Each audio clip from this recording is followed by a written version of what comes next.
चलिए नमस्कार साथियों, आप सभी का स्वागत है आज की क्लास में। और आज की क्लास में हम लोग टेक्नीशियन 25 सेट नंबर को हम लोग डिस्कस करेंगे, तो सभी लोग फटाफट जुड़ जाएंगे। और आज की क्लास में हम लोग क्वेश्चंस को देखेंगे और ये जो जितने भी क्वेश्चंस इसमें डाले गए वो जेन्युइन क्वेश्चन डाले गए जो कि आपके एग्जाम के लिए इंपॉर्टेंट है। ये नहीं कि आलतू फालतू क्वेश्चन कहीं से उठा के डाल दिए गए, ये जेन्युइन क्वेश्चन है। तो आइए, ये पहला सवाल आपके स्क्रीन पे है 24 नंबर। यहाँ बोला है कि द्विघात समीकरण का एक मूल दिया हुआ है। एक बात समझिएगा कि यहाँ पे निम्नलिखित में से किस द्विघात समीकरण का एक मूल ये होता है। तो एक बात समझिएगा कि कभी भी डिस्क्रिमिनेंट जो होता है वो अगर जीरो से बड़ा होता है, तो डिस्क्रिमिनेंट अगर जीरो से बड़ा होगा तो इस बात को ध्यान रखेंगे कि ये आपका रियल होता है, याद रखना रियल होता है, और ये आपके डिफरेंट होते हैं ना, अलग अलग होते हैं। अगर डिफरेंट में अगर बात किया जाए कि ए रूट अगर प्लस में है तो अगला जो होगा वो अपने मन से मानना पड़ेगा कि माइनस में होगा।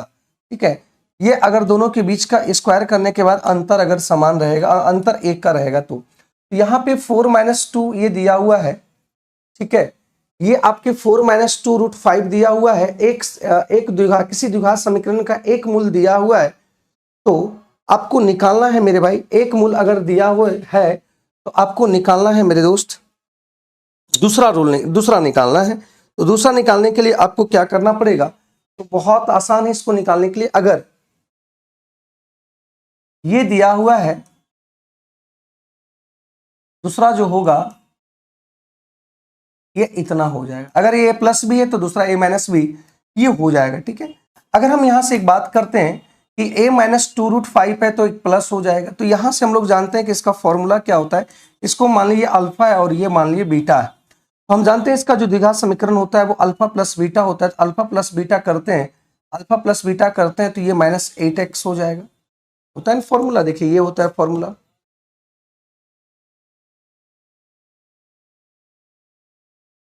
ये होता है, तो यहां से हम अल्फा प्लस बीटा को जब जोड़े तो ये 8x आया। अगर यहाँ पे प्लस की मैं बात करूं, गुणा जब किए तो गुणा करने के बाद यहाँ पे ए इंटू बी करें तो ए इंटू बी करेंगे तो 4 चौक 16 और ये 5 चौक 20, मतलब -4 आ जाएगा। मतलब ये आपका आ गया alpha into beta -4 x² -8x और ये -4 इक्वल टू आंसर हो गया कितना, 0 इक्वल टू आंसर हो गया कितना, ये माइनस वाला इसका राइट आंसर है, सही आंसर है। तरह की आंकड़ों का एक समुच्चय माध्य दिया हुआ है, बहुलक दिया हुआ है, तो आपको निकालना है माध्यिका। तो हम लोग जानते हैं कि बहुलक बराबर होता है त्रिमाध्यिका इंटू दो माध्य। तो यहां से हम लोग क्या करेंगे, बहुलक का मान दे रखा है 61.1, ये ना, हाँ, और यहां से माध्य को हम मान लेते हैं x। ठीक है, और ये 2 इंटू माध्य की निकालेंगे तो 58.7। जब ये इधर गुना है इधर आएगा, माइनस में है तो ये प्लस में इधर आएगा, तो प्लस में आएगा तो 7 दूनी 14 4 और 8 दूनी 16 1 17 और 5 दूनी 10 1 11 और ये बटा में आ जाएगा कितना 3 और ये x का मान। x क्या माने हुए, x माध्य माने हुए। 4 1 5 7 1 8 और यहाँ पे आएगा 6 1 7 और ये आ गया। जब इसको काटेंगे तो 3 5 15 28 9 3 27, ठीक है, 9 3 27 और ये आ जाएगा कितना 59.5। मतलब x का जो मान आएगा, ये आ जाएगा 59.5 इज द राइट आंसर। इसका सही उत्तर आएगा। जब हम x की बात करें तो यहाँ पे x बराबर दिया हुआ है और y बराबर ये दिया हुआ है। यहाँ पे बोला है कि 0 डिग्री है ना, जो थीटा का मान होगा, थीटा का मान 0 डिग्री से 90 डिग्री के बीच होगा, तो x और y का मान ज्ञात करना है, आपको ये बताना है। ठीक है, x, तो यहां से एक बात समझिएगा कि अगर यहाँ पे 45 डिग्री रखते हैं, अगर हम थीटा बराबर 45 डिग्री रखते हैं, तो थीटा बराबर अगर 45 डिग्री रखते हैं तो यहाँ भी एक वैल्यू यहाँ भी और एक वैल्यू ये भी, दोनों आपका सेम हो जाएगा। तो 45 डिग्री पे दोनों वैल्यू सेम हो जाएगा, तो यहाँ पे आप इसको आकलन नहीं कर पाएंगे, जो आपको दिक्कत करेगा।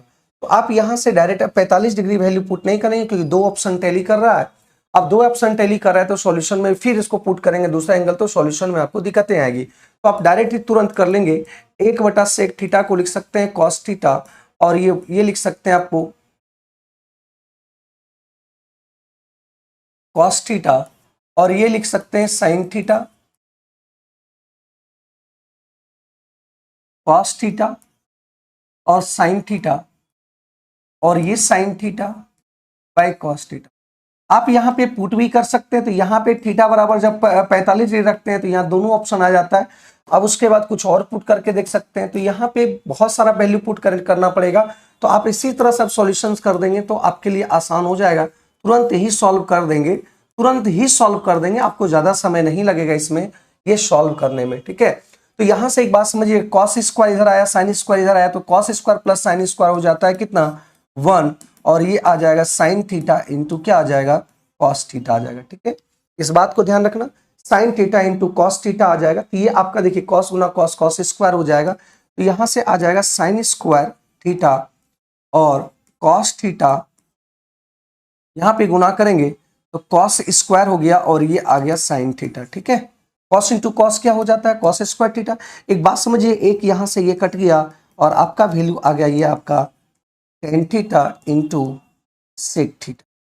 यहां से देखिए tan theta into sec theta, क्योंकि sine theta by cos theta into cos theta, तो कॉस थीटा का इनवर्स करेंगे तो ये सेक थीटा ये आ गया। अगला हम बात करें तो y की बात करें, तो y की भी अगर बात करते हैं तो यहाँ भी वही चीज करेंगे, ये भी वही चीज करेंगे, कॉस थीटा और सेक को हम लिख सकते हैं कॉस थीटा और इसको लिख सकते हैं sign theta by cos theta. क्योंकि यहाँ पे हम वैल्यू पुट करने की अगर सोचे भी तो वहां पे दिक्कतें आएगी, वो नहीं हो पाएगा। इस चीज को देखना है, क्योंकि 45 रखेंगे तो ये और ये दोनों एंगल आपका दोनों वैल्यू आ रहा है, इस कारण से हमको इस तरह से बनाना पड़ा। आप कहिएगा सर क्या हम ट्रायंगल लेकर बना सकते हैं, कि जी हाँ ट्रायंगल लेकर भी बना सकते हैं, उससे भी आंसर आ जाएगा, कोई इसमें दिक्कत इशू नहीं। देखिए यहाँ पे कॉस कॉस अगर यहाँ पे लेते हैं, देखिए डायरेक्ट कर रहे हैं, कॉस कॉस एलसीएम लिए कॉस, तो 1 plus sign theta into 1 minus cos theta, तो ये आ जाएगा 1 माइनस कॉस स्क्वायर थीटा, और 1 माइनस साइन स्क्वायर थीटा आएगा, तो ये आपका वैल्यू आ जाएगा कॉस स्क्वायर थीटा, और ये सारा कट जाएगा और ये वैल्यू आ जाएगा 1। तो यहां से x इंटू वाई की अगर बात करें तो tan theta into sec theta into 1 आएगा, तो आंसर यही आएगा ये। आप कहिएगा सर एक चीज तो यहाँ पे पुट करके आप देखें तो दो ऑप्शन टैली कर रहा था, एक चीज और यहाँ पुट कर सकते थे, आप ट्रायंगल बना सकते थे, आप ट्रायंगल बना सकते थे, ट्रायंगल से सॉल्व करेंगे तो एक ही बार में आंसर आ जाएगा।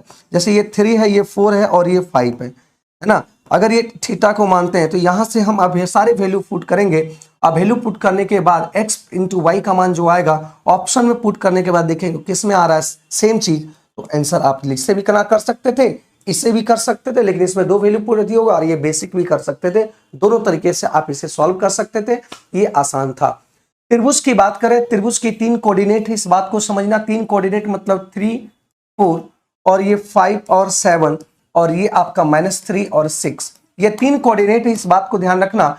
तो यहाँ पे देखिए इसका शॉर्टकट निकालने का तरीका बता देते हैं, शॉर्टकट निकालने का तरीका बताते हैं। इसको क्या करेंगे, ये 3/4 लिख लेंगे और ये 5/7 लिख लेंगे और ये -3/6 लिख लेंगे और ये एक बार और, मतलब इधर से स्टार्ट किए और यहां तक लेके अंत करना है। ठीक है, अब यहाँ पे हाफ इंटू, अब ध्यान रखिएगा, हाफ इंटू 5 चौक 20 7 या 21, तो 5 चौक 20 7 या 21 और 6 या 18 माइनस 7 या 21 और 6 पंचे 30 और ये माइनस गुना करेंगे तो 4 या 12, ये आ गया है ना। फॉर्मूला यूज नहीं करेंगे, डायरेक्ट आप मैट्रिक्स ये आपका यूज करेंगे और आंसर निकल कर आ जाएगा। तो यहाँ पे एक बात समझिएगा कि यहाँ पे 1/2, अब एक बात समझिएगा कि यहाँ पे 20 है और यहाँ -1 है और -1 + 18, तो ये आ जाएगा आपका कितना 17। अब देखिए यहां से ये 21 है, 21 और 20 51 में से अगर 12 चल जाता है तो 51 में से 12 चल जाएगा तो यहाँ पे आ जाएगा कितना 39 आ जाएगा, और 39 में से 17 चल जाएगा तो ये आपका देखिए मॉड लगा हुआ है, तो मॉड मतलब ये नेगेटिव होता है तो वो पॉजिटिव हो जाता है, तो इस पॉजिटिव को हम लिखने के डायरेक्ट लिख देंगे कितना 22। आंसर हो गया कितना 11 unit is the right answer, 11 इसका सही आंसर है। ठीक है, 11 सही आंसर, इस बात को ध्यान रखना। ठीक है, चलिए अगला, करा सर्वांशम त्रिभुजों के लिए इनमें से कौन सा अनिवार्य रूप सत्य नहीं है? यदि एक त्रिभुज के कोई दो भुजा और भुजाओं के बीच का कोण, जैसे कोई ये दिया हुआ, इसका देखिए क्या दिया हुआ, कोई दो त्रिभुज है और कोई दो भुजा, ये और ये बराबर है, और ये एंगल अगर बराबर है तो हम कह सकते हैं कि ये आपका दूसरे त्रिभुज के दो संगत भुजाओं और उनके दो भुजाओं के बीच का कोण बराबर है, तो ये दोनों त्रिभुज क्या होंगे? सर्वांशम होंगे। इसका ये एकदम सही कहना है कि अगर ये दो भुजा और इसका दो भुजा, इसके बीच का एंगल जो संगत भुजा बराबर है उसके बीच का एंगल भी बराबर है, तो हम कह सकते हैं कि ये आपका सर्वांशम है, ये सही है। अब अगली बात करें, यहां पे गलत की बात किया, कौन सा गलत है इसकी बात किया गया। यदि एक त्रिभुज की तीनों भुजाएं, ठीक है, तीनों भुजाएं दूसरे त्रिभुज के तीनों संगत भुजाओं के बराबर है, ये भुजा बराबर, ये भुजा बराबर है, और ये आपका इससे बराबर है, और तो हम कहेंगे सर्वांशम है। सही बात है। अगर ये इसके बराबर हो जाए, ये इसके बराबर हो जाए, ये इसके बराबर हो, तो सभी एंगल अभी आपका क्या होंगे? बराबर है, क्योंकि ये साइड बराबर है तो सभी बराबर होंगे, तो ये भी आपका सही है। कर यदि त्रिभुज के दो भुजाएं और एक कोण, यदि त्रिभुज के दो भुजाएं और एक कोण, दो भुजा मान लेते ये और ये बराबर है, ये और ये बराबर है, एक कोण, दूसरे त्रिभुज के भुजाओं के एक कोण बराबर है, तो दूसरे भुजा के मान लेते ये कोण कह रहे हैं बराबर है और ये कोण बराबर है, तो ये आपका ये बराबर है, तो इसके बीच का कोण एंगल बराबर होना चाहिए। ये तो अलग का एंगल कह रहा है, एंगल अलग कह रहा है, यहाँ पे ये भुजा यहाँ पे दिया हुआ है, तो हम जानते हैं कि साइड एंगल साइड से ही सर्वांशम होगा, तो ये आपका गलत है, तो ऑप्शन नंबर सी इसका गलत आंसर है, तो ये आंसर आ गया सी इसका सही आंसर। ठीक है, अवनेश की आयु उसके पुत्र के अरविंद की आयु से 5 गुनी, अवनेश की आयु, अविनाश का आयु और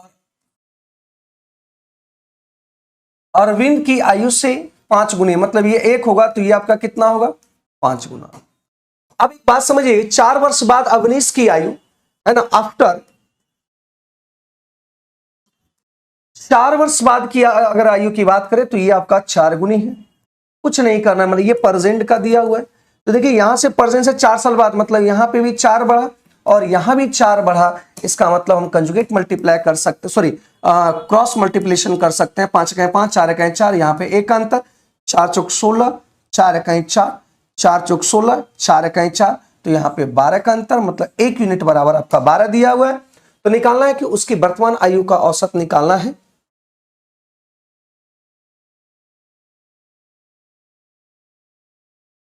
वर्तमान आयु का औसत निकालना है बेली, राइट। तो वर्तमान आयु का औसत निकालना है, तो देखिए यहाँ पे 12 पंचे 60, 12 का 12, तो ये आपका टोटल कितना आ गया? योगफल 72। ये किसका किसका आया? अरविंद प्लस अविनाश का, है ना। तो यहाँ पे ये 72 आ गया प्रेजेंट का, क्योंकि 5 1 6, 12 6 72 और 12 6 72, इसका एवरेज निकालना है। 2 आदमी है तो 2 से डिवाइड किए, तो ये आ गया कितना? 36 वर्ष is the right answer, option number B. Option number B इसका सही आंसर आएगा, ऑप्शन नंबर बी। ठीक है, आगे बढ़ते हैं मेरे भाई, आगे बढ़ते हैं, अगले सवाल को देखते हैं। कह रहे हैं यहाँ पे, इस बात को समझिएगा, केंद्र ओ त्रिज्या 10 सेंटीमीटर वाले वृत्त में पी क्यू और आर एस क्रमशः 1 सेंटीमीटर और 12 सेंटीमीटर लंबाई दो समांतर चतुर्भुजाएं हैं और दोनों ओ की विपरीत दिशा में। देखिए इस बात को समझिए, यहाँ पे क्या कहना चाह रहा है, क्या कहना चाह रहे हैं, इस बात को थोड़ा सा जिक्र करते हैं।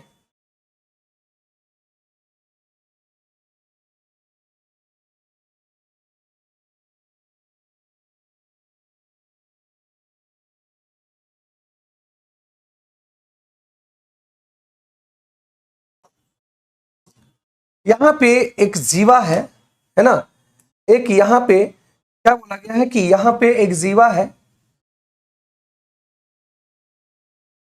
और एक जीवा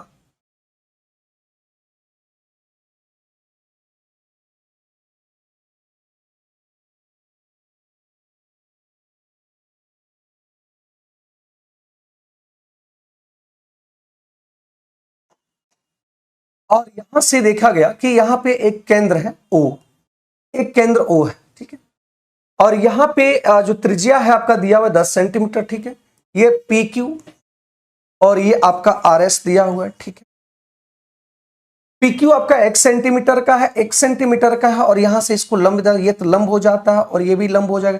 किसी भी सेंटर से अगर जीवा पे डाला गया जो लाइन है वो लंब होता है सामने वाली भुजा, और सामने वाली भुजा को दो बराबर भाग में भी डिस्ट्रीब्यूशन करता है।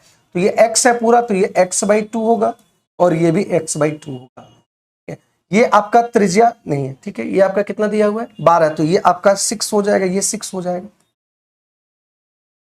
तो अगर यहां पे त्रिज्या की बात करें तो ये आपका r है, ये भी r होगा, और टोटल के बीच की दूरी PQ और RS के बीच की दूरी जो देखा दिया गया वो 14 दिया हुआ। अगर ये y होगा तो ये आपका 14 माइनस वाई होगा, कि ये टोटल y है।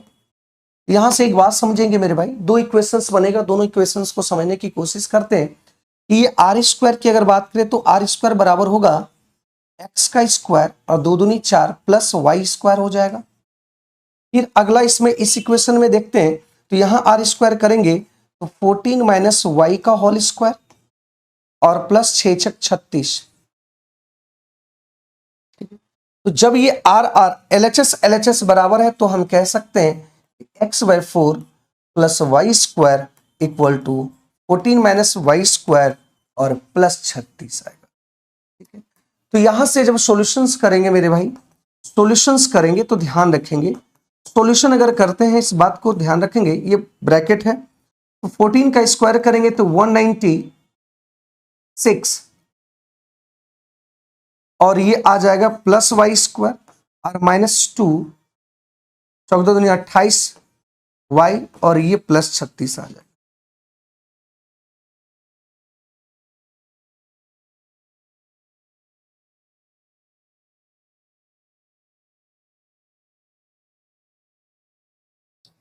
दो इक्वेशन इसमें भी आ जाएगा क्या? तो अननोन है ना, या पूछ क्या रहा है, एक्स का मान पूछ। एक काम करो, बाय ऑप्शन से बना दो, इसको करने की कोई जरूरत नहीं है।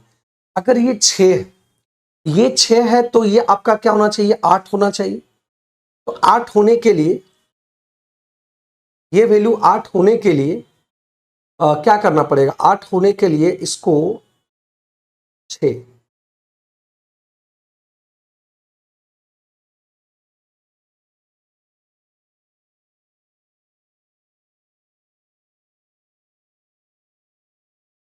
8 होने के लिए इसको रखना पड़ेगा 6, मतलब ये 8 होने के लिए इसको रखना पड़ेगा 6, तो यहाँ पे 6 आएगा। ठीक है, यहाँ 6 8 आया तो ये आपका 10 होगा, और ये जब 10 होगा ये 6 हो जाएगा तो ये आपका 8 हो जाएगा, 16 होना चाहिए, मतलब ऑप्शन नंबर सी। ज्यादा दिमाग नहीं लगाना है, इसको सॉल्यूशन नहीं करना है, बात को समझिएगा, आराम से समझिएगा, इतना करने की कोई जरूरत नहीं, कैलकुलेशन नहीं करना पड़ेगा, थोड़ा सा ध्यान रखेंगे, थोड़ा सा हम ध्यान रखते हैं, इस बात को समझिएगा। ठीक है, यहाँ पे थोड़ा सा बात को समझिएगा। यहाँ पे एक चीज ध्यान रखिएगा मेरे भाई, आराम से समझिएगा, बहुत अच्छा सवाल है। अगर इसको नहीं इस तरह से आप समझ पाएंगे तो आपका ज्यादा समय लग जाएगा, और जब ज्यादा समय लग जाएगा तो आपको दिक्कत आएगी। तो हम यहाँ पे y मान लेते हैं, और ये आपका 14 माइनस वाई मान। एक बात बताइए, ये 6 दिया हुआ है और ये आपका 90 डिग्री त्रिभुज है, मतलब ये समकोण त्रिभुज है। ये 6 आता है तो 6 किस में आता है भाई, ये 6 रहेगा तो ये आपका 8 रहेगा, तो ये आपका कितना हो जाता है 10, क्योंकि हम जानते हैं ट्रिपलेट 6 8 10 है। जब 6 8 10 अगर ट्रिपलेट है तो ये अगर 6 होगा तो ये 8 होता है, ये आपका 10 है। इसका मतलब क्या हुआ, इस बात को और समझिएगा, अगर ऊपर की ओर बढ़ते हैं तो ये आ गया आपका कितना 10, हमको चाहिए x का मान।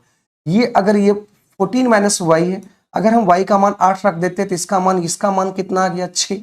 अगर इसका मान 6 आ गया, इसका मतलब ये 10 का, ये r का मान 10 आया था, 10 6 तो ये भी 8 होगा, तो ये 8 होगा तो ये भी 8 होगा। इसका मतलब x का मान कितना रखेंगे, 16 रखेंगे। ऑप्शन नंबर सी इसका सही उत्तर है।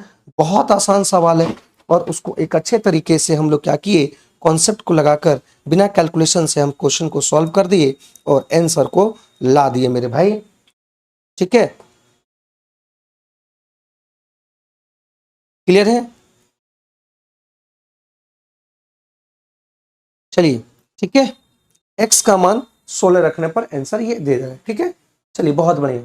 किसी काम को करने के लिए एबीसी की क्षमता जो है, एबीसी की जो क्षमता है वो आपका दिया हुआ है कितना, 7:5:6।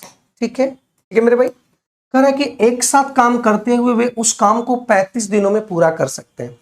तो पूरे दिन को 35 दिन में करेंगे, तो पूरा अगर 35 दिन में करेंगे तो ये सारे आदमी, सारे एबीसी तीनों लगेंगे, 7 5 12 6 18 यूनिट, मतलब एक दिन में एबीसी मिलकर 18 यूनिट कर रहा है, तो 35 दिन करेगा तो 35 गुना इतना करेंगे, तो ये आपका टोटल काम हो गया। ठीक है, अगला इस बात को देखेंगे, यहाँ पे आपको निकालना ही पड़ेगा, कोई उपाय नहीं है। 18 5 90 0, 18 3 54 और 54 और 9 कर देंगे तो ये आपका 63 आ जाएगा। ठीक है, ये 63 टोटल काम आ गया। अब कह रहा है कि बी और सी ने मिलकर 21 दिन तक काम किया, बी और सी ने मिलकर 21 दिन तक काम किया। तो एक बात समझिएगा, बी और सी मिलकर 21 दिन तक काम किया, तो 21 दिन का काम हटा देते हैं, किसका, बी और सी का, तो 6 5 11 हटा देते हैं, तो ये आपका 1 आ गया, ये 3 आ गया, ये 231 आ गया, तो 231 आ गया, जीरो में से 1 घटाएंगे तो ये आपका 9 आ गया, है ना। तो यहां से आपका 2 बच गया, तो 2 में से 3 चल गया, तो ये भी आपका कितना आएगा, 9 आएगा। और यहाँ पे देखने को मिला कि 5 5 ये आ जाएगा 39। अब यही काम को बोला है कौन करेगा, शेष काम ए के द्वारा होता है, तो टाइम ए जो है वो कितने दिन लगेंगे शेष काम को करने में, तो 39 यहाँ दिया हुआ है, ए का 7 आ गया, 7 5 35, 7 7 49, मतलब 57 दिन इसका आंसर लगेंगे। तो ऑप्शन नंबर ए, इस काम को वो 57 दिन में काम को कंप्लीट करेंगे। यहाँ पे देखिए, जब भी, अगर ध्यान रखना ये कॉन्सेप्ट को, जब भी a प्लस सी दिया हो और a square plus B square और प्लस सी स्क्वायर ये दिया हो, तो इस बात को ध्यान रखना मेरे भाई, जब ये दिया रहता है और यहाँ पे A cube plus B cube plus C cube -3 ABC की अगर बात करें, तो आप डायरेक्ट लिखेंगे 1/2 a plus B plus C, और ये याद रखेंगे कि 3 into A square plus B square plus C square minus A plus B plus C का होल स्क्वायर, ये याद रखेंगे। ठीक है, ये बहुत बार सवाल पूछा गया, इसका एक शॉर्टकट फॉर्मूला ये होता है, याद रखेंगे, हाफ इंटू ए प्लस बी प्लस सी का मान 2 दिया हुआ है। अब यहां से हम लोग निकालेंगे ए स्क्वायर प्लस बी स्क्वायर, ए स्क्वायर प्लस बी स्क्वायर 26 दिया है, तो 26 यहां कर दिए तो 78 हो गया, और यहां पे देखने को मिला कि a प्लस बी 2 दूनी कितना आ गया, 4, तो 2 से 2 कट गया, और यहां से 78 में से 74 4 चल जाएगा, तो ये आपका 74, ऑप्शन नंबर बी। बहुत आसान सवाल थे, और ये आसान सवाल को हम लोग सॉल्व कर पाए, ये बहुत बेहतरीन सवाल थे। यहाँ पे बोला गया है कि एबीसी एक त्रिभुज है, एबीसी एक त्रिभुज है मेरे भाई, इस बात को ध्यान रखना कि, और डीई बीसी के समांतर एक रेखा है, डी और बीसी के समांतर एक रेखा है ना, एक रेखा है, बना दी, और जो ए बी और सी के मध्य बिंदु, जो ए बी और ए सी पर क्रमशः डी बिंदुओं पर इस प्रकार जोड़ रही है कि एडी मतलब ये वाला 1:2 और ये वाला 1:6 के अनुपात में है। तो एक बात बताइए कि ये 1 है और ये 6 है, तो टोटल आपका जो ट्रायंगल यहां से ए बी की लंबाई वो किस अनुपात में होगा, 7 में। ठीक है, त्रिभुज एडी पूछ रहा है, त्रिभुज एडी और त्रिभुज एबीसी, इसका रेशियो क्या होगा, तो त्रिभुज एडी और एबीसी की अगर बात करें तो संगत भुजाओं के रेशियो, संगत भुजाओं के स्क्वायर के अनुपात के बराबर होता है। स्क्वायर का अनुपात जो होते हैं वो इसके त्रिभुज के बराबर होते हैं। तो एडीई मतलब इस त्रिभुज की अगर बात किया गया तो एडीई में यहाँ पे दिया है 1 का स्क्वायर। ठीक है, और ये वाला में अगर बात करें बड़े ट्रायंगल में आपका ए बी हो जाएगा संगत भुजा, तो 7 का स्क्वायर 49, ऑप्शन नंबर बी इसका सही आंसर होगा मेरे भाई, सही आंसर होगा। अब यहां पे एक बात समझिएगा, ए और बी है, कह रहा है कि ये जिसमें ए ने 1 वर्ष के लिए व्यवसाय शुरू करते हैं और 60,000 रुपया व्यवसाय में लगाते हैं। 3 महीने बाद बी ने 80,000 रुपया का निवेश किया। ठीक है, और दूसरे वर्ष की शुरुआत में ए ने 30,000 रुपया। एक बात समझो, सबसे पहले देखिए जीरो कितना कटा, जीरो को हटा दो तो सॉल्यूशंस आपके आसान हो जाएंगे। तो देखो ये सब पूंजी लगाया, तो यहाँ 3 0 कॉमन होकर कटेगा, तो पहले यहां से हटा लीजिए, 3 0 हटा लिए, 3 0 हटा लिए। ठीक है, हम 3 0 हटा के ही पढ़ेंगे तो आसान होगा, जो पूंजी लगाए उसी में से ए ने 1 वर्ष के लिए व्यवसाय शुरू किया और मान लेते हैं कि ये 60 रुपया लगाया, 1 साल के लगाया, मतलब ये 12 महीने। फिर देखिए 3 महीने बाद बी ने 80 रुपया लगाया 3 महीने बाद, मतलब 3 महीने बाद लगाया और निवेश किया, तो ये आपका फ्रीडम 9 महीने तक रहा होगा। लेकिन कह रहा है दूसरे वर्ष की शुरुआत में ए ने 30 रुपया और निवेश कर दिया, मतलब 60 रुपया था, ये 90 रुपया, 30 रुपया और लगा दिया, तो 60 और 30 90 हो गया, और ये अगले साल रहा, मतलब ये 12 महीने। और बी ने 5 रुपया निकाल लिए, इसका मतलब कि 50 था, 80 था, तो ये 75 रुपया रहा, और ये अगले कितने महीने के लिए, तो ये आपके 12 महीने के लिए। क्यों? क्योंकि ये स्टार्टिंग में 3 महीना छोड़ दिया था और लगाया था। इस तरीके से यहाँ पे हम लोग देख पाए, तो सवाल यहाँ पे आपके क्लियर हो पाया। ठीक है, अब यहां से जो करता है मेरे भाई काट सकते हैं, क्योंकि हम लोग जानते हैं मेरे दोस्त, क्योंकि हम लोग जानते हैं कि लाभ का जो होता है, लाभांश जो होता है, वो पूंजी गुना समय के गुणनफल पे डिपेंड करता है। इस बात को ध्यान रखना। तो यहां से देखिए क्या क्या कट सकता है, इस काटेंगे क्या क्या कट सकता है, इस चीज को थोड़ा सा ध्यान देंगे, क्या क्या कटेगा, है ना, क्या क्या कटेगा, इस बात को ध्यान रखेंगे। तो 3 से काटिए, 5 से पहले काट लिए। 15 पचे 75, 16 पचे 80, 18 पचे 90, 12 पंचे 60, 5 से सभी को काट लिए, कोई दिक्कत नहीं, दिक्कत होनी चाहिए। ठीक है, अब एक बात समझिएगा, यहां से हम 3 से काटते हैं, 3 चौक 12, 3 तिया 3 चौक 12, 3 तिया और 3 चौक 12 और 3 चौका 12। ठीक है, ये चीज हो गया। उसके बाद हम लोग देखेंगे और भी कटेगा तो काट सकते हैं। देखिए यहां से कट जाएगा, आराम से छोटा कर लेंगे काट के। 4 इकाई 4, 4 चौक 16, 4 इकाई 4, 4 एकदम छोटा कर लिए सभी को। और कटेगा, देखिए 3 इकाई 3, 3 पचे 15, 3 छक 18, 3 चौका, तो यहां 4 बचा, यहां पे 6 बचा, तो ये 10 आ गया।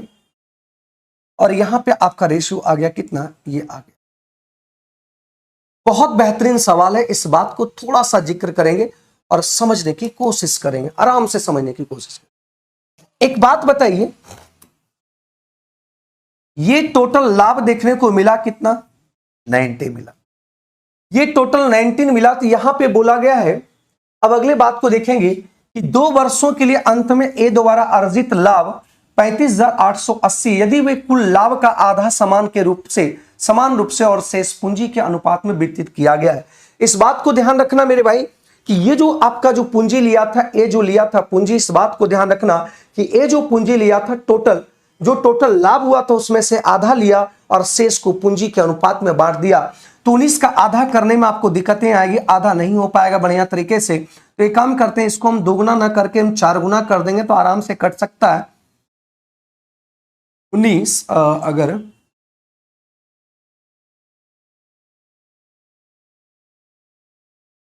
ये भी ले सकते हैं, ठीक है।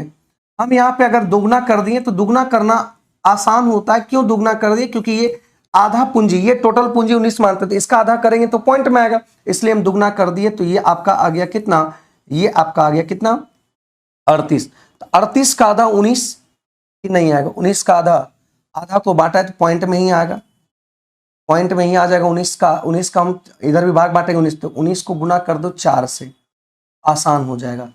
यहां भी 4 से, यहां भी 4 से, 19 हो गया आपका। देखिए 19 चौका कितना, 76।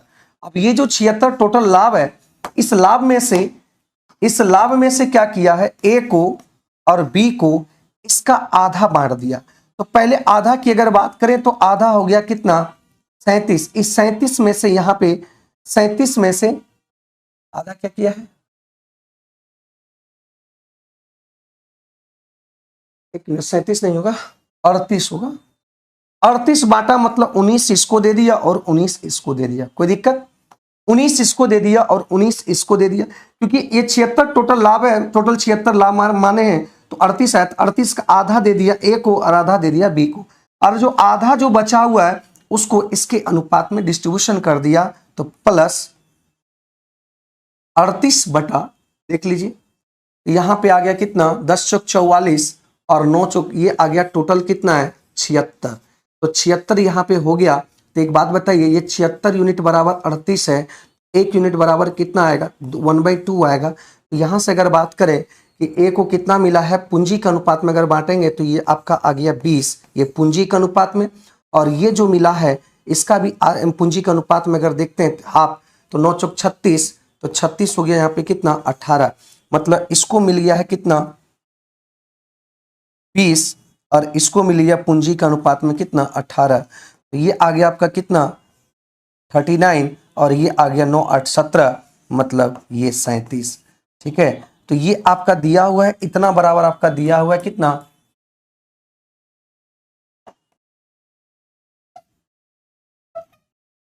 और निकालना है किसके, बी द्वारा अर्जित, बी द्वारा अर्जित। तो आप देख लेंगे कि सॉल्यूशंस करके कौन सा आंसर आते हैं।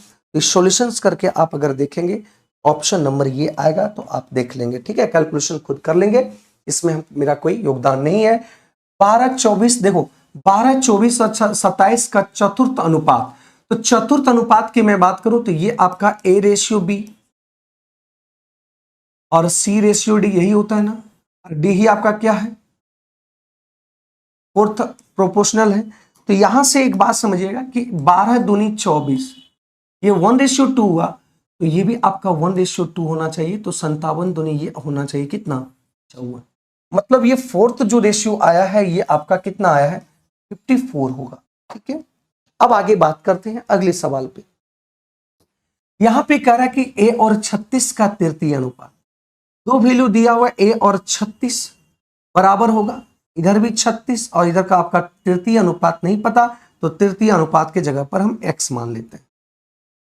क्योंकि यहां पे एक बात समझिएगा कि A/B दो वैल्यू जब दिया होता है तो A/B और B/C होता है। इसको हम लोग बोलते हैं क्या, मध्य अनुपाती बोलते हैं, इसको हम लोग बोलते हैं तृतीय अनुपाती, इसको बोलते हैं प्रथम। यहां से अगर मुझे देखने को मिला x का मान, तो 36 गुना 36/A। अब इसका फोर्थ प्रोपोर्शनल है ना, इसका फोर्थ प्रोपोर्शनल और इसका थर्ड प्रोपोर्शनल दोनों कह रहा है कि यहाँ पे समानुपात है, बराबर है। तो जब ये बराबर होगा मेरे भाई, जब ये कह रहा है दोनों बराबर है, तो ये आपका 54 आ गया और वो आपका आ गया 36 गुना 36/A। तो यहां से 9 चौक 36, 9 छक 54, ये कट गया आपका 6 बार में, तो ए का मान आ गया कितना 24 is the right answer, option number C, option number. ठीक है, यहां पे एक बात समझिएगा, कि 36 से पूर्णतः विभाज्य है, तो 36 से पूर्णतः विभाज्य, इसका मतलब 36 का मतलब हुआ 9 चौक 36 से विभाज्य है।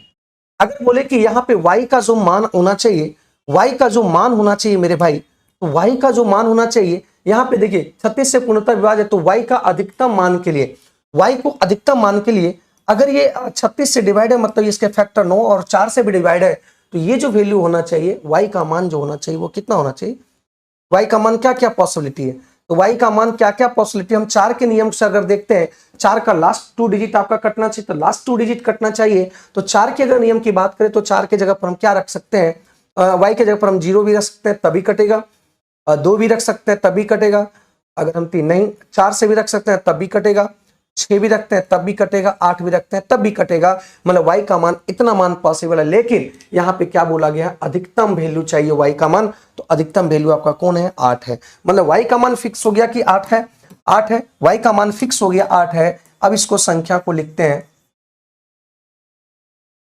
अब y के जगह पर हम 8 को फिक्स कर लिए, क्योंकि मैक्सिमम बोला है, मिनिमम बोलता तो 0 होता, तो ये 8 और ये भी 8 ले लिया। ठीक है, अब इसको 9 से डिवाइड करते हैं, अगर 9 से डिवाइड करने का मतलब इसके सम ऑफ डिजिट जो होना चाहिए 9 होना चाहिए, 9 या 9 का मल्टीपल होना चाहिए, तो इस चीज को हम लोग देखेंगे। ठीक है, तो 9 से ये हो गया, 8 1 9 ये भी कटेगा, और देख लीजिए 7 2 9 खत्म हो गया। ठीक है, और इसके बाद 7 5 12 12 8 20 20 आपका है, मतलब इधर 20 आएगा, x का मान जो होगा वो आपका कितना होना चाहिए 7 होना चाहिए, तभी तो, क्योंकि ये टर्म जोड़कर आया 20 तो 20 जोड़कर आए तो अगला जो है वो 9 से कटेगा, वो 27 होना चाहिए। अगला जो 9 से अगला जो कटना चाहिए वो कौन से कटना चाहिए, 7 होना चाहिए। ठीक है, तो x का मान जो विभाज्य होने के लिए, x का मान के विभाज्य होने के लिए मतलब ये 9 से विभाज्य होने के लिए मतलब x का मान 7 होगा। तो ऑप्शन नंबर यहां पे निकालेंगे 10 गुना x का स्क्वायर 7 सत्ती 49 और माइनस 3 इंटू वाई स्क्वायर की अगर बात करें तो 8 8 64, 4 तिया 12, 6 तिया 18, 18 1 19 ये आ गया। तो यहां से एक बात समझेंगे, 10 में से 2 गया तो यूनिट डिजिट 8 होना चाहिए। तो ऑप्शन नंबर एक ही है सी इसका सही आंसर, ऑप्शन एक ही है सी इसका सही आंसर। कैलकुलेशन करने की कोई जरूरत नहीं पड़ेगा और आंसर ये आ जाएगा। ठीक है, आंसर ये आ जाएगा। ठीक है, यहाँ पे देखो एक एलिगेशन लगाते हैं, एलिगेशन मेथड से आप इसको सॉल्व करते हैं, बहुत आसान हो जाएगा एलिगेशन मेथड।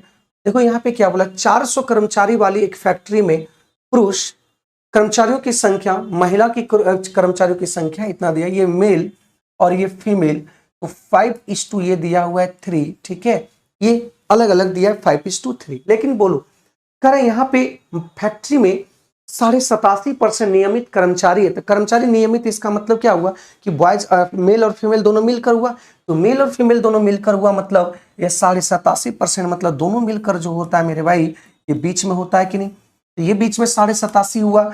लेकिन यहाँ पे बोला गया कि 92% पुरुष कर्मचारी नियमित है, मतलब पुरुष में 92% है। तो यहाँ पे पता नहीं है, तो यही पता करना है। इधर का अंतर इधर, इधर का अंतर इधर आ गया, इधर का अंतर इधर आ गया। तो ये जो रेशियो होगा यही आपका यहाँ पे रेशियो होगा 5:2 कितना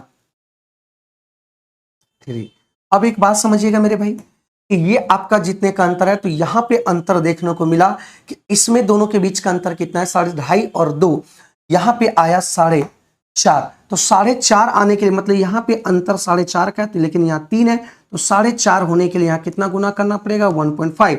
तो रेशियो का नियम है कि यहाँ 1.5 गुना के, तो यहाँ भी 1.5 का गुना करना पड़ेगा। तो ये 5 × 25 7.5, तो ये इससे ज्यादा बड़ा है, तो ये इससे कम होगा। तो कितना कम होगा 7.5% कम होगा। 7.5% अगर कम होगा तो ये आपका 80% इधर right answer. Option number D इसका सही आंसर है। तो इसको बाय एलिगेशन से बना देंगे तो बहुत आसान हो जाएगा बाय एलिगेशन से। अगर बाय एलिगेशन छोड़कर अगर दूसरे तरीके से बनाते तो इसको सॉल्व करके आंसर निकालना, इसको पहले सॉल्व करना पड़ेगा, सॉल्व करके ये निकालते हुए समय लग जाएगा और समय से पहले नहीं बनेगा, इस बात को ध्यान रखना। कर एक वस्तु की मूल्य पहले से, एक वस्तु की मूल्य आपका 100 था, है ना, एक वस्तु की मूल्य 100 था। यहां से एक चीज आप डायरेक्ट भी बाय ऑप्शंस भी बना सकते थे। देखो कैसे बाय ऑप्शंस बना सकते थे। देखो यहाँ पे अंतिम मूल्य आपका 10x है, तो अंतिम मूल्य 10x है, तो ये वाला खत्म हो जाएगा, ये वाला खत्म हो जाएगा और ये आपका ये 10x है। दूसरी बात को यहाँ पे एक में वृद्धि किया गया, एक में कमी किया गया है, एक में वृद्धि किया, एक में कमी किया गया, एक में वृद्धि किया, एक में कमी किया, तो गुना होगा तो गुणनफल हो जाएगा a square minus B square. मतलब ऑप्शन डायरेक्ट आप मार के आगे बढ़ सकते थे, ये सवाल बना सकते थे। यहां 100 है और बाद में क्या हुआ कि पहले वृद्धि किया गया तो 100 प्लस x बटा 100, फिर बाद में क्या किया कमी कर दिया तो ये इतना आ गया। 100 से 100 कैंसिल हुआ तो ये 100 था और ये जब गुणा करेंगे तो ये आपका 100 माइनस एक्स, 100 का स्क्वायर माइनस एक्स स्क्वायर बटा 100%।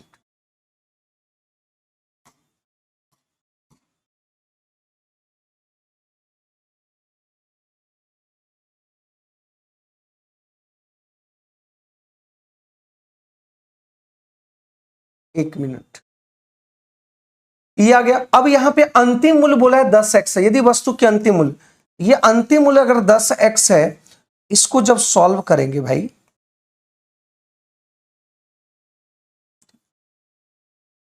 तो बटा में 100 आएगा और गुना यहां पे बटा में ये 100 आया है। ये निकालना है प्रथम मूल्य, फर्स्ट वाला वास्तविक मूल्य, तो यहां 100 गुना करेंगे, तो जब 100 गुना करेंगे तो यहां भी 100 ऊपर चला जाएगा 100, तो ये आंसर आ गया। तो लेकिन सॉल्व जब करेंगे तो सॉल्व करने पर अगर हम इसको देखते हैं, सॉल्व करते हैं, है ना, जब इसको सॉल्व करेंगे, सॉल्व करके इसको देख सकते हैं मेरे भाई। जब इसको सॉल्व करते हैं तो देखिए इसको सॉल्व करने के बाद क्या आएगा, इसी ऑप्शन को सॉल्व करते हैं। देखिए क्या करेंगे, 10x है, और देखिए ये आपका 2 बार स्क्वायर हुआ है तो एक्स स्क्वायर। ये देखिए यहां से अगर इसको 100 पर 2 पावर हो जाएगा, तो इसको हटा देते हैं, यहाँ भी 2, यहाँ भी 2, ये इधर मल्टीप्लाई होगा तो 100 का स्क्वायर और माइनस एक्स का स्क्वायर, और यहाँ पे 100 का स्क्वायर यहाँ हो जाएगा तो 100 गुना, देखिए ये वेरीफाई होगा, इसी टाइप का है ना, मतलब ऑप्शन नंबर सी। आपको डायरेक्ट भी बनाने का तरीका बताए थे, डायरेक्ट बनाने का तरीका बताया था, उस तरह से भी सॉल्व कर देते तो बहुत आसान हो जाता। धातु के एक खोखले गोले का बाह्य और आंतरिक त्रिज्या क्रमशः 10 सेंटीमीटर और 6 सेंटीमीटर। तो यहाँ पे खोखले की अगर बात करें तो धातु की जो गोले का आयतन होता है, गोले का आयतन होता है 4/3 पाई बड़ी आर का क्यू, तो 10 का क्यू, और माइनस छोटी आर का क्यू 6 का क्यू, तो बराबर है 4/3 पाई। और इससे इस खोखले वाले को पिघलाकर, इसे पिघलाकर 2 सेंटीमीटर त्रिज्या वाले छोटी छोटी गेंदें बनाई गई। कितना? 2 सेंटीमीटर वाले छोटे छोटे, तो ये एन गोला बनाया गया, एन गेंद बनाया गया, इसको पिघलाकर एन गेंद बनाया गया छोटा छोटा, तो ये आयतन दोनों का वॉल्यूम आपका सेम होगा, तो 4/3 पाई पाई कैंसिल हो गया, तो 10 का क्यू और 6 का क्यू करेंगे, इसको सॉल्व कर लेंगे तो 10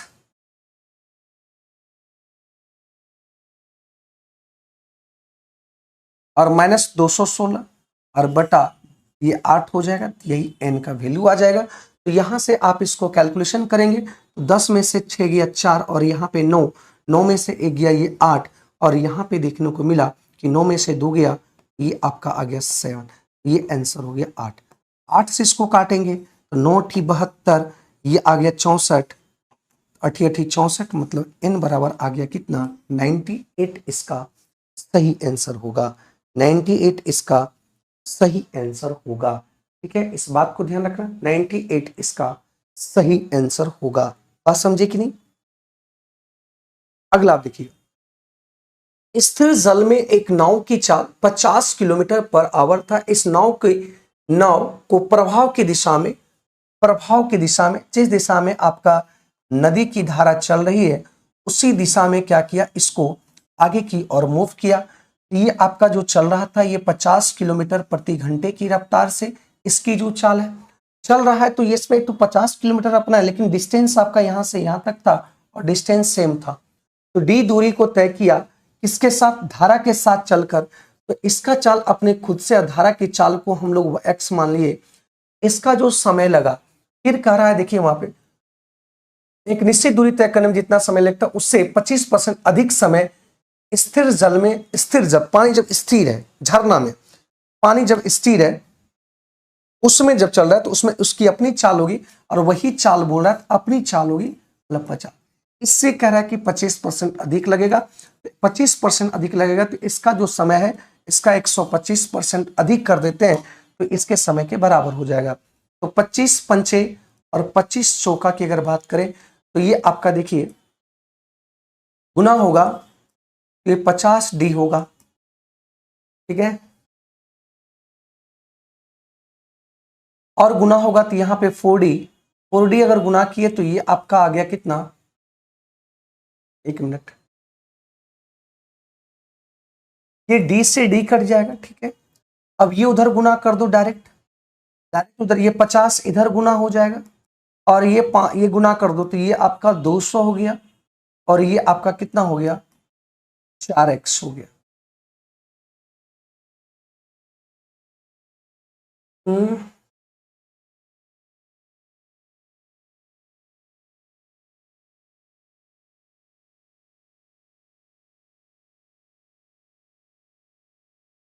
तो 25, एक मिनट गुना होगा 5 ना, 50 में 5 गुना होगा। ठीक है, ये इधर आएगा तो ये 50 आ गया, मतलब 4x बराबर 50। तो इसको अगर 4 से काटते हैं तो 25/2 मतलब 12, मतलब ये जो चाल है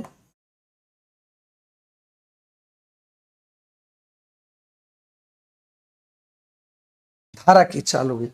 ये कितने की चाल हो गया? धारा की चाल हो गई। ठीक है।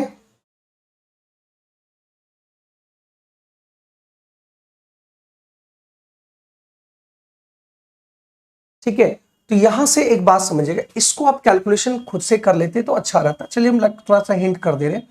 यहां पे देखिए, जितना आपके गुणा वाला और भागा वाला में उसको एक साथ कर लेंगे। देखिए ये दोनों को एक साथ कर लेंगे और ये इसको एक साथ कर लेंगे। ठीक है, तो यहां से 8 इकाई 8, 8 एक 9, 9/8 आ गया मेरे भाई। अगर इसको भागा की मैं बात करूं तो सबसे पहला काम होता है किसका, का काम होगा। तो ये आपका भागा ज्यों का त्यों रहने देते हैं, 5/4, 5/6।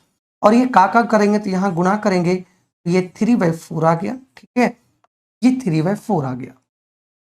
ठीक है, अब यहाँ पे 3/4 आ गया। ठीक है, इसको पहले गुणा कर लेते हैं, तो इसके साथ गुणा करेंगे तो 3 दूनी, तो ये आपका 9/8 और 4 दूनी 8 ऊपर चला आया और ये 5 आ गया। तो 8 से 8 कट गया, मतलब इसका मान आ गया 9/4। मतलब यहां तक की मान आपका आ गया 9/4।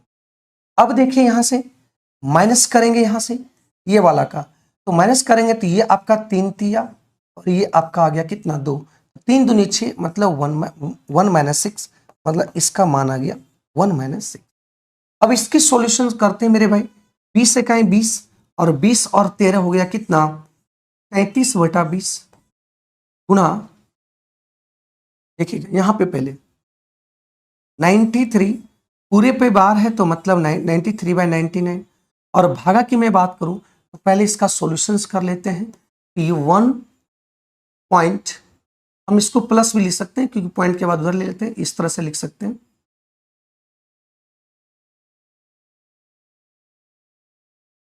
1 प्लस, इसको हम 0 3 में से 0 घटा देंगे और जितना पे बार है उतना 9 और जितना पे बार नहीं है उतना 0। तो ये आपका देखिए, ये तो 0 खत्म हो गया तो वो कुछ काम का नहीं है। तो 90 और 3, ये आपका 93/90 आया। जब ये 93/90 आया मेरे भाई, सॉल्यूशन है ये आपको करना जरूरत है। ये देखिए भागा है, जब इसको गुणा में चेंज करेंगे तो ये गुणा में चेंज होगा। ये 93/90 है, तो इसको पलट देंगे, ये आ जाएगा 90/, ये कैंसिल हो गया, ये 0 से 0 कैंसिल हो गया, ये आपका कैंसिल हो गया कितना 11 बार में, ये कैंसिल हो गया कितना। यहां से आप सॉल्यूशंस करके आया, ये टोटल सॉल्यूशंस करके आया 3 कितना 2। अब इसको हम लोग क्या करेंगे, कैलकुलेट करेंगे। कैलकुलेट करने की बात करें तो 6, 5, 2 का एलसीएम आ जाएगा कितना 30। अगर 30 की मैं बात करूं तो यहां ध्यान रखिएगा, 6 × 5 = 30, तो 9 × 6 = 54, 6 × 5 = 30, ये आपका 5 और 15 दूनी 30, 15 दूनी 30 होगा तो 15 तिया 45 हो जाएगा। तो ये आपका देखिए 5, इसमें 45 में से 5 घटेगा तो 40, 40 और 54, तो 40 और 54 हो गया आपका 94 और ये 30, ये कट जाएगा आपका 47/15 इज द राइट आंसर। तो देखो इसमें कैलकुलेशन आपको खुद से करना है, इसमें कैलकुलेशन आपको खुद से करना है और कैलकुलेशन करते हुए हम सवाल का आंसर को निकाल दिए। तो ये आपके हाथों में, इसमें हम कुछ नहीं कर सकते। यहाँ पे देखिए एक सवाल, बहुत बेहतरीन सवाल है कि 15,625 2 सालों में, है ना, 2 वर्षों में 19,600 हो जाता है। तो 2 सालों में 19,600 हो जाता है, तो 1 साल की मैं बात करूं, 1 साल में कितना होता है। तो पहले हम लोग क्या करते हैं, इसका रेशियो निकालते हैं। इसके रेशियो निकालते हैं तो रेशियो निकालने के समय हम लोग एक चीज करते हैं कि ये आपका 625 बार में कटेगा 25 से। अगर इसको हम 25 से काटते हैं तो ये आपका कितना बारों में कटेगा। ये 2 सालों में है, इसलिए हम इसको क्या करेंगे कि 2 सालों में यहां से यहां हुआ तो मतलब 2 बार आपका गुना हुआ होगा, तो ये आ गया, तो ये आ गया आपका 25 और ये आ गया कितना 28। तो देखेंगे यहाँ पे कितना बढ़ा, तो ये 1 साल में आ गया। 1 साल में जब आ गया तो 1 साल में जो वृद्धि होता है वही आपका रेट हो जाएगा। रेट आप डायरेक्ट निकाल सकते हैं, 25 चौका से ये 12% आ गया। ये जो 12% आ गया ये किसका आया, रेट का मान आया। अगर रेट का मान 12% आ गया मेरे भाई, इस बात को ध्यान रखना कि यहाँ पे क्या बोला गया, वही राशि समान ब्याज की दर से 1 वर्ष में x रुपया हो जाती है। x रुपया 1 वर्ष में हो जाती है। यदि छमाही संयोजित हो, छमाही जब संयोजित होगा इसका मतलब क्या होगा, रेट आपका आधा हो जाएगा, मतलब ये 6% होगा। अब 6% होगा मेरे भाई, तो 15,625, अब इसमें 6% होगा तो x हो जाती है, तो 6% को हम क्या लिख सकते हैं, बटा 100, तो ये आपका 3 दूनी ये 50, मतलब ये 53 गुना 50 और ये भी 53 गुना 50 ये होगा। ठीक है, तो यहां से जब हम सॉल्यूशंस करेंगे इस बात को देखना, 25 5 5 25, 25 गुना अगर इसको काटेंगे तो ये 625 हो जाएगा, इस बात को ध्यान रखना। और इसको जब सबको सॉल्यूशन करेंगे तो मेरे ख्याल से ये आप 17,556 होगा, मेरे ख्याल से इतना ही आंसर आएगा। ठीक है, देख लीजिएगा, हाँ वही आंसर आएगा। ठीक है, तो यहाँ पे आंसर इतना आ गया। कैलकुलेशन आप खुद से कर लेंगे, कैलकुलेशन आप खुद से इसको गुणा करके कर लेंगे तो आंसर इतना ही आएगा। ठीक है, अब देखिए एक समलंब चतुर्भुज की परिमाप, एक समलंब चतुर्भुज है दिया हुआ, परिमाप दिया हुआ है ना, ये परिमाप दिया हुआ है 104 और प्रत्येक करा के असमांतर, मतलब ये 20 दिया हुआ है और ये भी 20 दिया हुआ है। तो यहां से एक बात समझिएगा, ये दोनों को मिलकर, ये दोनों जो मिला हुआ है, ये दोनों मिलकर अगर हम 40 घटा देते हैं तो ये दोनों मिलकर आपका कितना हो जाएगा, 64, यही हुआ, देख लीजिए 64 सेंटीमीटर आ जाएगा। तो यहाँ पे और ये दूरी जो दिया हुआ, यहाँ से दूरी दिया हुआ 16 सेंटीमीटर। तो हम जानते हैं समलंब चतुर्भुज का एरिया होता है हाफ इंटू समांतर भुजाओं का योग, तो समांतर भुजाओं का योग कितना बचा हुआ है, 64 इंटू हाइट,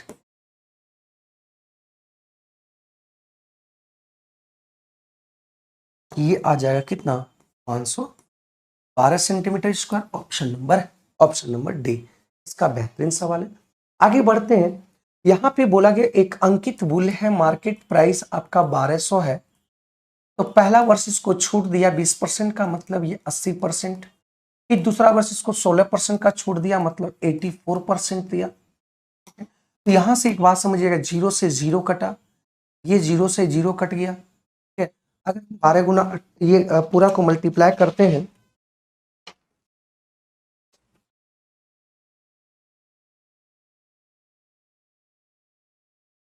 ना, तो अगर ये मल्टीप्लाई करेंगे तो ये आपका आ जाएगा इतना, ये इतना आ जाएगा, मतलब ये मार्केट प्राइस। अब ये वैल्यू आ गया।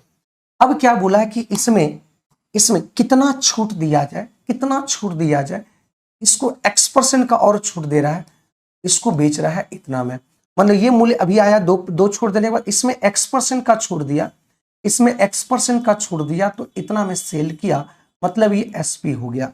तो यहाँ पे छूट दिया हुआ तभी, तो देखते हैं कि कितना का यहाँ पे डिस्काउंट हुआ, तो कितना का डिस्काउंट हुआ मेरे भाई, यहाँ पे आ गया 120.96 का डिस्काउंट हुआ, 120.96 रुपीज का डिस्काउंट हुआ, किससे, इससे, और निकालना 100%। ठीक है, इसको जब सॉल्व करेंगे, ठीक है, इसको जब सॉल्व करेंगे तो ये आपका टोटल आपका जो वैल्यू आएगा, टोटल देख लीजिएगा, ये 15% इसका आंसर आ जाएगा। Option number D is the right answer, option number D. ठीक है, ऑप्शन नंबर डी इसका सही आंसर आएगा। यहां पे भी देखो,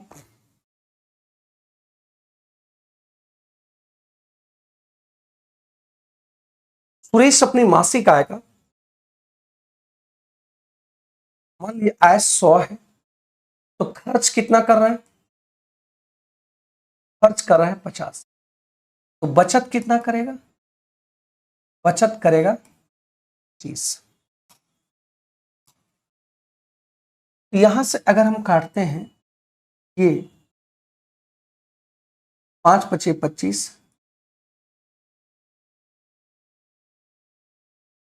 एक काम करते हैं, इसको भी एलिगेशन से बना देते हैं, इससे कोई मतलब नहीं, एलिगेशन से बना दो, आसान हो जाएगा, क्योंकि यहाँ पे उसकी मासिक आय में 20% की मुक्त, खर्च और बचत दोनों मिलकर होता है आपका क्या, आय, तो 20% की इसमें वृद्धि किया, और बचत में बोला गया 60% की वृद्धि किया गया, इसमें कितना वृद्धि किया ये पता नहीं, दोनों एलिगेशन से बना दो, आसान हो जाएगा। इधर का अंतर इधर, इधर का अंतर इधर, तो यहाँ जो रेशियो दिया वही यहाँ पे हो जाएगा 7:5। अब देखिए यहाँ पे कितने का अंतर हुआ, 40, तो यहाँ 40 का अंतर हुआ, तो यहाँ 40 लाने के लिए 40 बटा कितना करना पड़ेगा, 17, क्योंकि यहाँ पे दे रखा है यहाँ पे 40 का अंतर, लेकिन यहाँ 17 है, तो यहाँ 17 को 40 बनाने के लिए 40/17, इधर भी 40/17 करना पड़ेगा। ये इससे ज्यादा है तो ये इससे कम होगा, तो इसमें 20 में से, है ना, 20% में से इसको घटा देंगे। 8 पंचे 40, सॉरी 8 चौक 5 चौक 20, मतलब 200 बटा कितना, आंसर आ जाएगा। इसको आप सॉल्यूशन कर लेंगे तो 12.9% इज द राइट आंसर, ये आ जाएगा। ठीक है, यहां पे देखिए 18,236 एबीसी के बीच इस प्रकार विभाजित किया जाता है, इस प्रकार इसको विभाजित किया जाता है कि A/B/C, ठीक है, A/B/C, इसका दिया हुआ है 4/7 और ये 5/6। यहां पे जानते हैं कि रेशियो निकालने के लिए अगर यहाँ 7 है तो यहाँ 7 हो जाएगा, यहाँ 5 दिए तो 5 चौक 20, 7 पचे 35, 7 छक 42। ठीक है, तो यहाँ पे एक बात समझिएगा कि तीनों में बांटा है 18,200, तो 20, 35 और 42, तो ये आपका 7 हो गया, 4 3 7 2 9, 97 आ गया।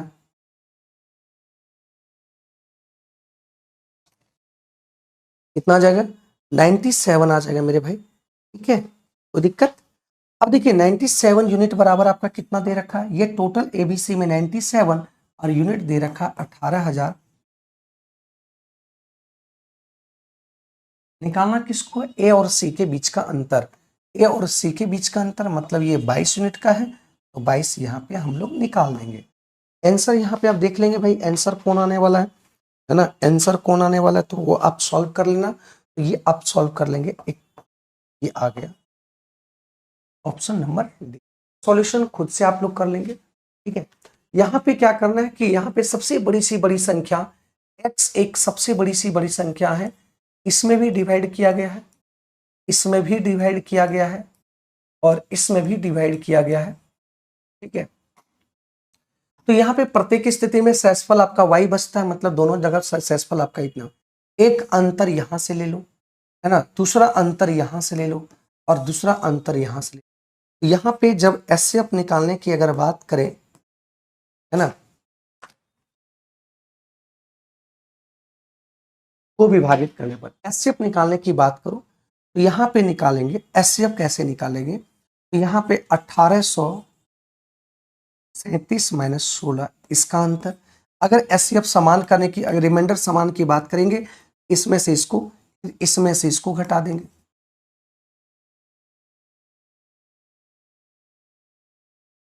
और फिर इसमें से इसको घटाएंगे।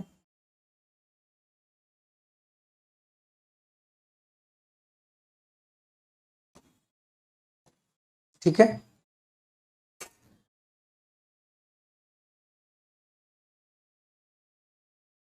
इसमें से इसको घटाएंगे तो 1121 आएगा।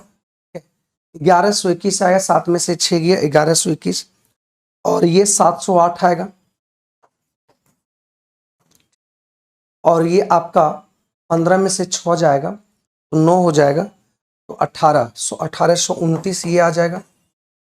इसका एचसीएफ निकालेंगे, तो इसका जब एचसीएफ निकलेगा मेरे भाई, इसी का हमको एचसीएफ चाहिए, तो इसका एचसीएफ आप निकाल लेना, है ना, एचसीएफ निकाल लेना।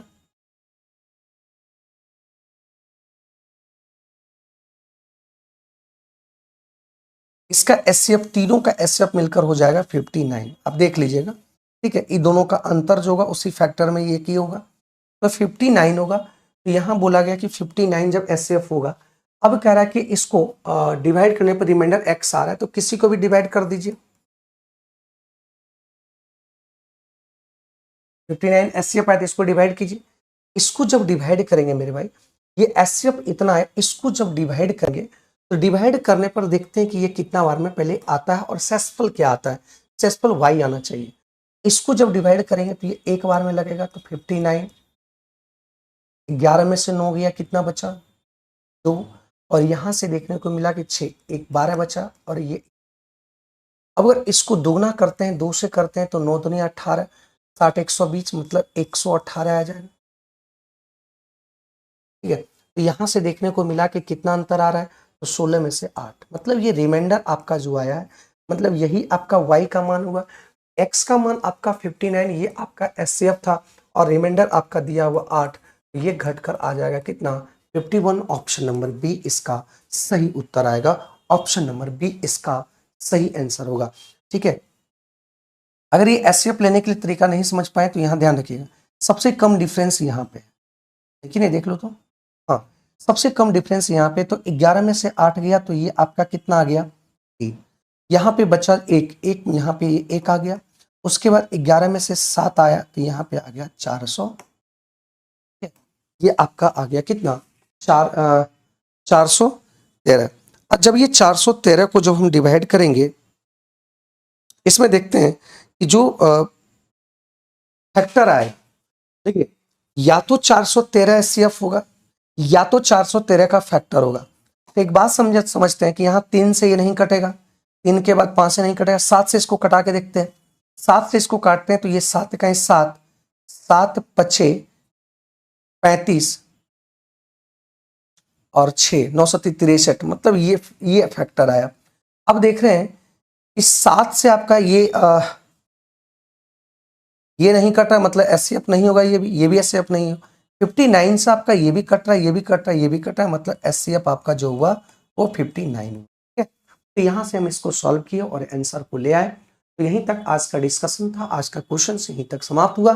तो आज का यहाँ पे आपका जो टेक्नीशियन के सेट थे वो 25 बहुत आसान सवाल थे, और बहुत अप्रोच आपको एक ऐसा अप्रोच बताए कि बहुत सारे क्वेश्चंस में अप्रोच आपको बहुत बढ़िया अप्रोच दिए, क्योंकि क्वेश्चन को आप बिना कैलकुलेशन को भी सॉल्व कर सकते। कुछ क्वेश्चंस ऐसे होते हैं जो कि मुझे भी कैलकुलेशन करना पड़ता है और आपको भी कैलकुलेशन करना पड़ेगा। ठीक है, थैंक यू मेरे भाई, थैंक यू। अभी फिर डिस्कशन होगा रीजनिंग का। ठीक है, थैंक यू।